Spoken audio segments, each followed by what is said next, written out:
الله أكبر الله أكبر. Assalamualaikum warahmatullahi wabarakatuh. Innal hamdalillah salatan wassalaman ala Rasulillah wa ala alihi wa sahbihi wa mawalah. Alhamdulillah, segala puja bagi Allah, Tuhan seluruh sekalian alam, Tuhan yang masih memberikan kesempatan kepada kita, padahal menurut kacamata kita sendiri kita tidak layak menerima nikmatnya yang cukup besar. Nikmat terus menerus, maksiat tidak pernah berhenti. Tapi Tuhan tidak pernah berhenti memberikan nikmatnya kepada kita, meskipun rasa syukur kita baik dengan lidah ataupun dengan ibadah masih sangat kurang. Kemudian salawat dan salam kepada baginda alam Nabi besar Muhammad sallallahu alaihi wasallam, Nabi yang agung, Nabi yang sangat mulia, Nabi yang dipenuhi dengan akhlakul karimah, akhlak-akhlak yang terpuji, yang membuat sebahagian musuh luluh hatinya ketika melihat sikap Nabi yang begitu mulia.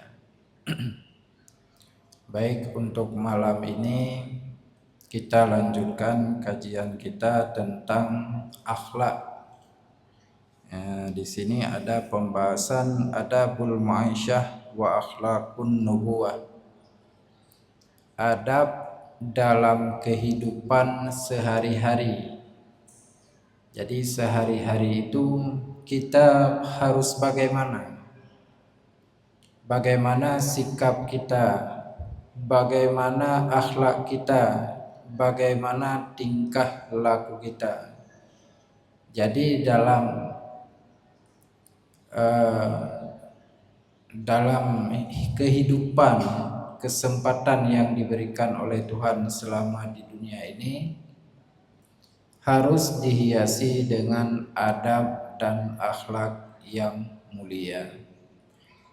Kemudian pembahasan yang kedua, akhlakun nubuwah.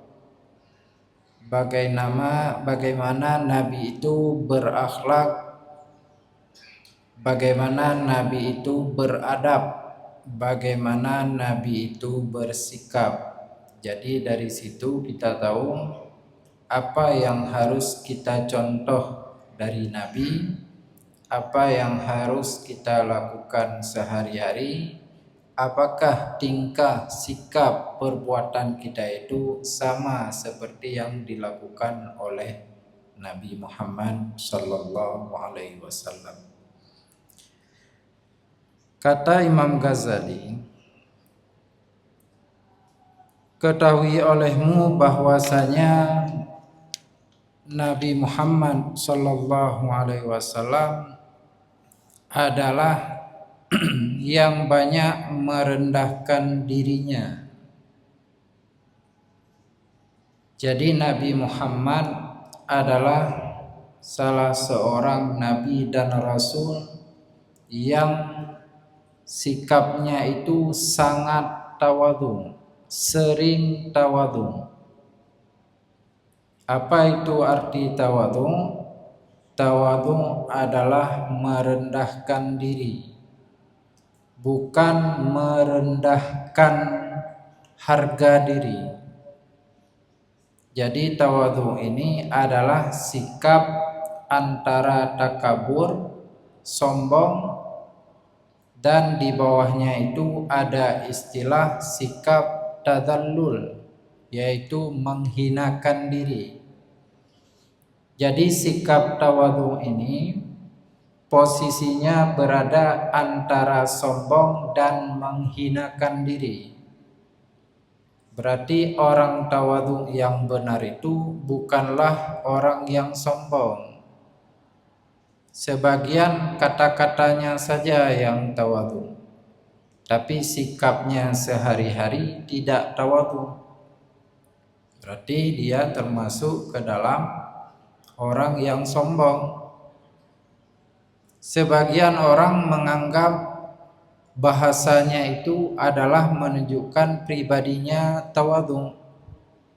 Tetapi ketika kita cek kembali, ternyata dia sedang merendahkan dirinya. Jadi itu bukan tawadhu, itu tadallul. Dalam Islam, takabur hukumnya haram, berdosa. Tadallul merendahkan diri, menghinakan diri, menjelek-jelekkan diri juga haram. Yang mana yang diperintahkan yaitu di antara dua tadi, namanya adalah tawadhu. Jadi ini adalah salah satu hal yang sering dilakukan oleh Nabi. Nabi itu tidak sombong. Nabi itu tidak merendahkan, meremehkan, menjelek-jelekkan dirinya, bahkan menghina dirinya sendiri di hadapan orang lain. Ini adalah satu sikap yang harus kita amalkan, kita laksanakan, kita terapkan dalam kehidupan sehari-hari. Kata Allah, wala tamshi fil ardi marahan.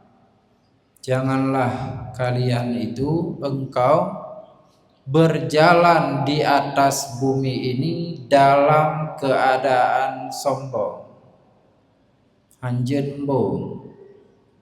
Apa yang patut kita sombongkan hari ini? Tubuh kita. Kita tidak melahirkan kita sendiri. Kita tidak menciptakan kita sendiri. Bahkan ketika lahir, sebelum lahir saja dalam kandungan, harus dikandung oleh ibu kita. Ketika kita lahir, harus disambut oleh bidan, payah di bidan. Artinya apa? Kita tidak bisa menciptakan diri sendiri. Tidak bisa hidup dengan diri sendiri tanpa adanya kudrah dan iradah Tuhan. Itu yang pertama. Jadi man arafa nafsah arafa rabbah. Kalau kita kenal kita ini siapa, kita tahu kita ini apa, maka kita sudah mengenal Tuhan. Mana Tuhan? Kemudian apa yang patut kita sombongkan? Harta benda. Dari mana ia berasal? Oh, saya bekerja. Anda sanggup bekerja itu kenapa? Banyak orang yang ingin bekerja, tapi fisiknya itu tidak sanggup lagi untuk bekerja. Artinya kekuatan itu bukan mutlak milik kita. Tapi segala kekuatan yang kita miliki, harta yang kita miliki, itu semuanya adalah milik Allah Subhanahu wa ta'ala. Jadi perlu kita tanamkan sifat tawadhu, jangan takabur. Sebagian orang takabur dengan jabatannya. Ada juga. Untuk apa takabur dengan jabatan? Hari ini kita masih menjabat, ke depan belum tentu kita masih menjabat. Itu adalah titipan daripada Allah semata. dan banyak meminta doa ia akan Allah Ta'ala, padahal senantiasa berkekalan ia memohonkan Allah Ta'ala bahwa memperhiasi ia akan dia dengan baik adab dan baik perangai. Nabi adalah salah satu orang Rasul dan Nabi pilihan yang mana beliau meskipun akhlaknya itu sudah bagus, meskipun adabnya itu luar biasa, tetapi beliau konsisten selalu meminta kepada Allah supaya akhlak dan adabnya diperbagus lagi, ataupun kesehariannya itu dihiasi dengan akhlak dan adab. Maka Nabi bersabda dalam doanya, Allahumma hasin khalqi wa khuluqi. Ya Allah, perbaguskanlah khalqi, ciptaanku. Sebetulnya laqad khalaqnal insana fi ahsani taqwim. Allah telah menciptakan manusia dalam kondisi yang baik, bentuk yang sempurna, yang bagus. Tetapi Nabi masih mendoakan Allahumma hassin khalqi. Ya Allah, perbagusilah fisikku, nepegat fisik lu. Artinya apa? Bahasa lainnya, tolong dijaga anggota tubuhku. Jangan sampai ketika ada musibah, maka salah satu anggota tubuh kita itu cedera. Itu bahasa lainnya.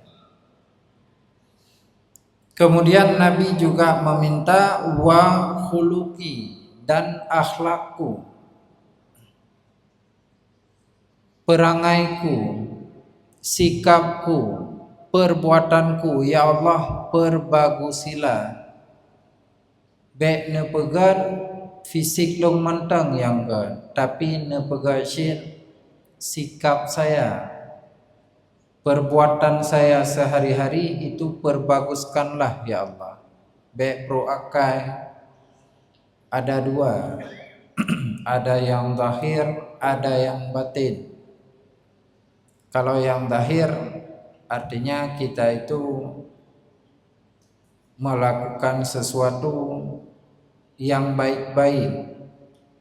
Kalau yang batin, hati kita itu qalbun salim, hati yang selamat, hati yang sejahtera. Itulah orang-orang yang dimasukkan oleh Allah ke dalam syurganya, yaitu orang-orang yang mempunyai qalbun salim, hati yang bersih. Jadi Nabi bukan meminta fisik saja yang bagus, tetapi Nabi juga meminta akhlaknya itu secara zahir bagus dan batinnya pun itu bagus. Berapa banyak yang kita lihat, banyak orang akhlak luarnya bagus tapi hatinya itu kotor. Mungkin termasuk kita. Watai kebubut ged, tapi hatinya kotor. Entah kemana hatinya itu bagaikan pikiran yang melayang. Dalam hatinya suka hasud, suka dengki, suka iri, suka marah. Cuman dia tidak menampakkan bahwa dia marah. Dalam keseharian, kalau kita lihat akhlaknya itu sangat bagus dan sempurna. Tapi dalam hatinya itu luar biasa. Lagi bokai menyata urat luar cukup laga kulit. Watetaplah di dalam kabru dan mula. Ini ada. Ini bukan berarti bahwa hasad, dengki, iri, takabur, khianat yang ada dalam hati itu bisa hilang total. Tidak bisa. Kesombongan, apakah kesombongan itu bisa hilang total? Tidak bisa. Cuman yang disuruh lawan, tidak disuruh menghilangkan. Tanyanya cit kanambung beo sapa. Sombong tetap pasti ada pada kita. Tapi untuk menghilangkan 100% tidak bisa. Tapi kita lawan. Apa cara lawannya? Nah, seperti yang dikatakan tadi, yaitu dengan cara tawadhu. Membiasakan jangan sikap dan tutur kata saja yang tawadhu, tapi hati juga benar-benar tawadhu. Apa yang dimunculkan pada anggota badan itulah hasil daripada isi hati kita yang sebenarnya. Maka jih menyaurengkan ate, maka perbuatannya itu pun bagus. Orang yang jelek dan busuk hatinya, maka sikapnya pun itu jelek.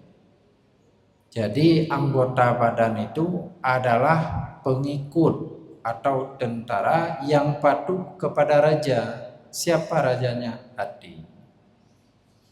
Maka bagaimana kita kelola? Kita itu sebagai penasehat, jangan membiarkan hati yang posisi pada raja melaksanakan perbuatan buruk untuk memerintahkan kepada tentaranya.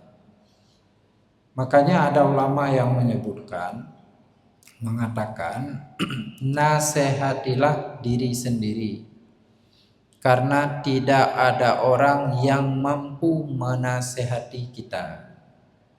Maka sebelum menasihati diri sendiri, perlu bagi kita itu menuntut ilmu agama. Kita itu harus tahu mana yang benar, mana yang salah menurut pandangan Tuhan. Setelah kita pelajari, kita sudah tahu, oh ini benar. Kita tahu, oh ini salah. Maka kita sebagai posisi penasehat raja tadi, maka ketika raja ini berpikir yang macam-macam, seperti dengki, itu bisa menyebabkan yang paling fatal kematian bagi orang lain. Gara-gara sakit hati, dengki, hasut terhadap nikmat orang lain, kita berani mengambil harta orang lain dan membunuh dia. Kalau ikut kata raja hati tadi, anggota terima perintah saja. Maka posisi kita itu sebagai penasehat manusia yang diberikan akal, maka nasihatilah diri sendiri pada hati tadi yang berposisi sebagai raja. Dengan nasihat apa? Dengan nasihat agama. Kita katakan pada hati kita, memangnya kalau kita melakukan seperti itu, efeknya apa? Dampaknya apa? Baik itu di dunia maupun di akhirat. Dapat nasihat hati. Kalau enggak, orang lain bahkan tidak mampu menasihati kita. Berapa banyak kita dengar ceramah, tapi tanya mentah lagi set. Berapa banyak kita ikut pengajian, kita itu masih sama-sama saja. Kita dengar khutbah, kita dengar orang tua kita nasihat dulu, kita dengarkan guru-guru kita nasihat dulu, tapi kita itu mentang lagi set. Kenapa? Ada kalanya orang lain kadang tidak bisa menasihati kita. Maka kita itu harus menasihati diri sendiri. Maka kalau dasar ataupun landasannya itu benar, maka kita menjadi penasehat yang benar, hati kita menjadi benar, anggota badan kita akan melakukan yang benar-benar. Tapi kalau landasan ilmu pengetahuan kita itu salah, artinya kita tidak mau belajar agama, tapi kita maunya pikir-pikir saja. Pikir-pikir mentah. Menyamana je Tuhan je. Kali long pikir sang hanje. Kalau ini gimana? Gini kalau saya pikir tadi malam sepertinya ini tidak bisa. Kalau pikir-pikir aja, kalau yang kita pikirkan itu salah, maka raja akan menerima nasihat kita yang salah. Ujung-ujungnya apa? Ujung-ujungnya tentara, yaitu anggota tubuh kita, anggota badan kita akan melakukan yang salah, ataupun bahasa lainnya tidak sesuai dengan agama atau dengan syariat Islam. Maka benahi dulu landasan kita itu apa? Kita itu harus membiasakan diri bahwa kita itu berlandaskan dengan agama. Makanya dalam satu hadis dikatakan ittaqillah haitsu makunta. Dimanapun kita berada maka bertakwalah. Kenapa perlu saya jelaskan ini? Karena saya lihat ada sebagian orang itu memblok-blok tempat-tempat tertentu. Kapan kita bertakwa? Di masjid. Kapan kita beramal soleh, belajar ngaji? Di manasa, di balai. Sedangkan di tempat lain, uman bekne beragama kena. Itu katanya. Enggak dikasih bawa agama ke tempat itu. Padahal kita tahu di masa Rasulullah sahabat itu agama itu dimanapun ada. Ittaqillah haitsu makunta. Bertakwa, melaksanakan perintah Allah dimanapun kita berada. Maka pertanyaannya mudah. Kita itu berada di mana? Saya berada di WC. Di WC doa masuk WC ada. Memang disuruh baca di luar. Udah. Terlanjur masuk lupa baca doa, baca dalam hati. Kemudian ketika mencuci kemaluan sesudah habis qadha hajat, ada juga doanya. Sedang qadha hajat, kan ada juga praktek agama di situ. Apa itu? Yaitu tutup kepala. Jangan melihat apa saja yang keluar dari kemaluan depan dan belakang. Tidak meludah, tidak membuang dahak, tidak melihat apa saja yang keluar. Baik tengah dongi kacui, meludah kencing, yang gepegah kuning ego, kuning gigi. Lagi berak kita lihat ke bawah, ada keluar apa tidak. Tidak boleh dalam Islam. Jadi sampai dalam WC tempat qadha hajat ada aturan agamanya. Maka dikatakan oleh para ulama, seandainya kita itu apapun profesi kita selama statusnya itu halal, maka mengerjakannya sesuai agama atau syariat Islam itu bernilai ibadah. Tapi yang berkembang hari ini ibadah itu seolah-olah di masjid saja. Ibadah itu seolah-olah di tempat pengajian saja, ketika belajar ngaji saja, ketika mengaji, ketika bersedekah. Padahal tidak.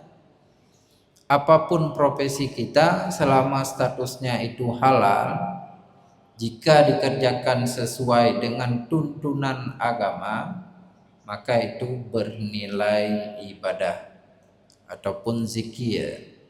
Orang yang mengerjakan sesuatu dengan tuntunan agama, maka seolah-olah dia mengerjakan itu dalam kondisi mengingat Tuhannya.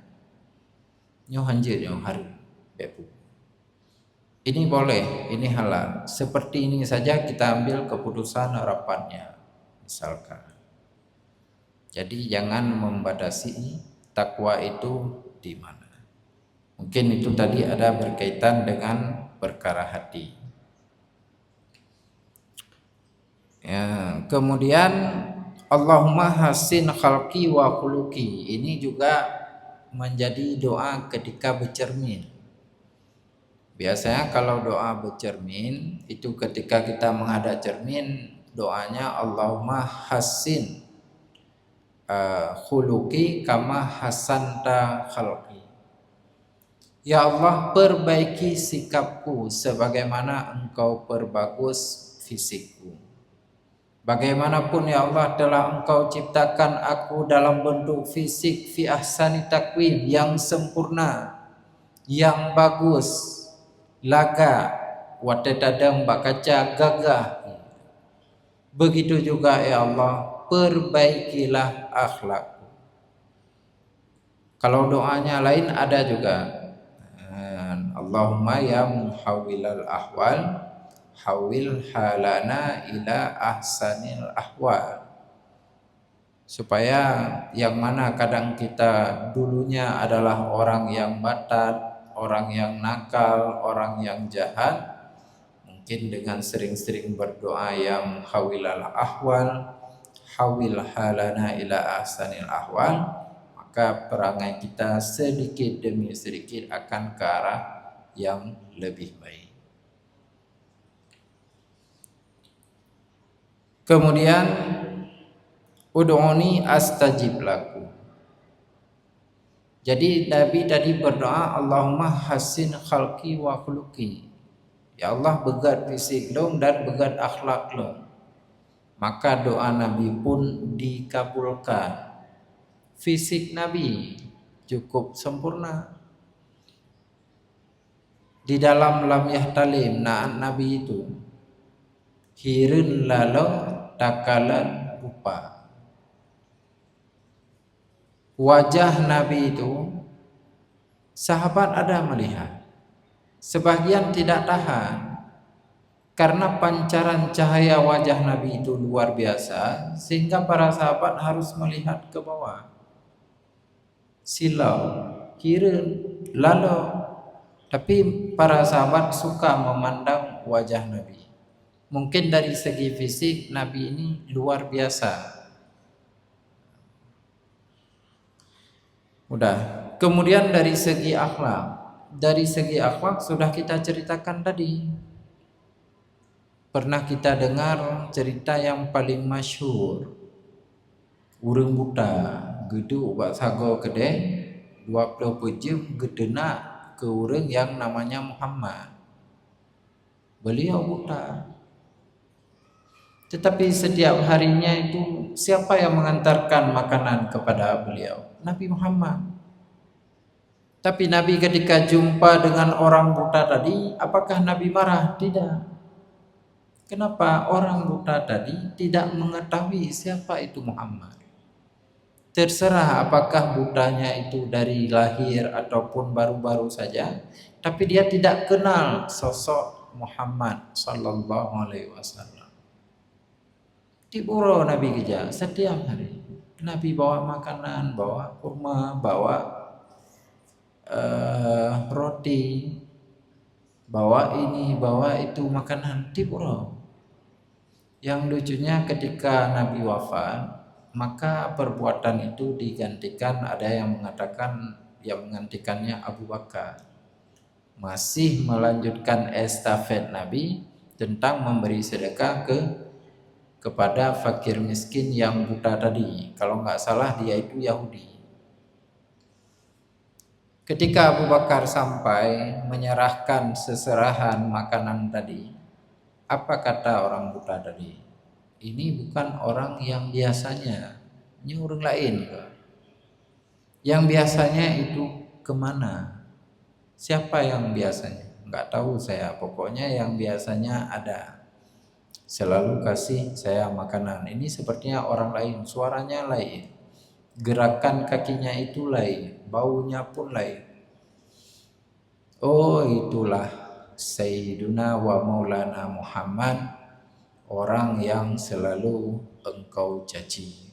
Terkejut Yahudi, tergepak, terkejut dia. Muhammad, itukah orang yang selalu saya caci, saya maki, saya hina? Benar, itulah Muhammad, Nabi pilihan. Apa kata Yahudi? Bagaimana saya menebus kesalahan saya? Masuklah ke dalam Islam, boleh. Beliau kemudian mengucapkan 2 kalimat syahadat. Kenapa lulu masuk ke dalam Islam? Karena sikap Nabi. Nyatanya itu nak bala. Kalau kita dicaci, sekali dicaci 10 kali kita bala. Tapi Nabi tidak. Karena Nabi menganggap itu sifatnya pribadi, bukan agama.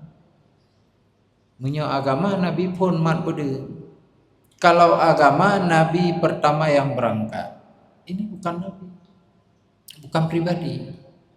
Bukan agama, pribadi. Geken ke Nabi macam-macam kamu no kamu deh. Ya, makanya Nabi tidak mengambil hati. Begitulah salah satu sikap daripada Nabi kita, Nabi Muhammad Sallallahu Alaihi Wasallam yang patut kita contohi. Nabi itu tawadhu, anak kecoati hal-hal pribadi. Kemudian Sa'ad bin Hisham pernah menjumpai Sayyidah Aisyah pada satu hari. Kemudian Sa'ad bin Hisham ini bertanya kepada Sayyidah Aisyah, wahai Sayyidah Aisyah, Siti Aisyah, bagaimanakah akhlak Nabi yang sesungguhnya? Bagaimanakah perangai tingkah Nabi sehari semalam 24 jam itu? Keseharian Nabi itu bagaimana? Apa kata Sayyidah Aisyah? Amma takra'ul Qur'an, dan baca Quran Ron.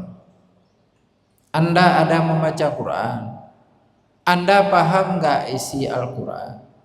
Maksudnya, maknanya itu tahu enggak kemana arahnya? Bala keseoleh Sa'ad bin Syam. Nah, ada. Saya ada ngaji Quran. Saya paham maksudnya. Saya paham maknanya. Saya paham isinya. Saya paham hukum yang ada di dalamnya. Saya paham tentang sejarah yang ada di dalamnya.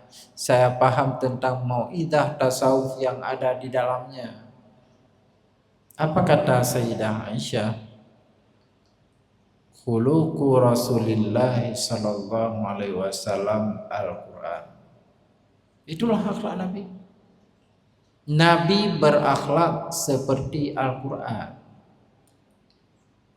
Kalau mau tahu yang mana Al-Quran, itu Nabi Muhammad berjalan adalah Al-Quran berjalan. Nabija Al-Quran berjalan. Artinya apa? Segala yang termaktub dalam Al-Quran itu semuanya diaplikasikan oleh Nabi dalam kehidupan sehari-hari. Segala aspek, mandu. Misalnya kita tahu Nabi itu bagaimana, itu ada dalam Al-Quran. Kenapa Nabi begini? Itu ada dalam Al-Quran.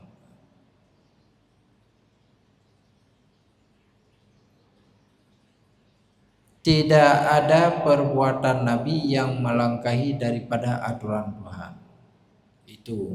Itu adalah salah satu sikap Nabi, sangat patuh kepada Allah Subhanahu wa taala. Jadi akhlak Nabi dengan isi Al-Quran itu tidak ada bedanya. Kalau kita mau bilang hadis, akhlak Nabi adalah hadis, sama juga. Akhlak Nabi adalah Quran. Akhlak Nabi adalah hadis. Akhlak Nabi hari ini sudah ada di dalam kitab-kitab tasawuf. Jadi ulama sudah menjabarkan kalau ini begini, kalau ini begini. Kalau Nabi begini namanya tawadhu. Kalau begini ini namanya begini.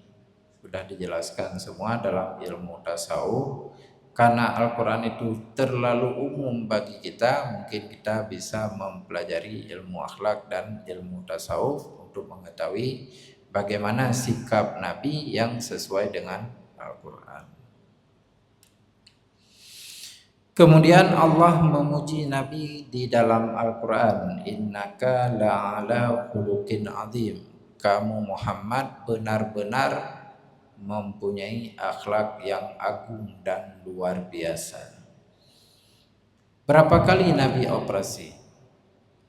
Nabi sudah menjalani beberapa kali operasi, yang mana segala sifat yang buruk yang ada dalam hatinya sebelum proses Isra Mi'raj terjadi itu dikeluarkan semua.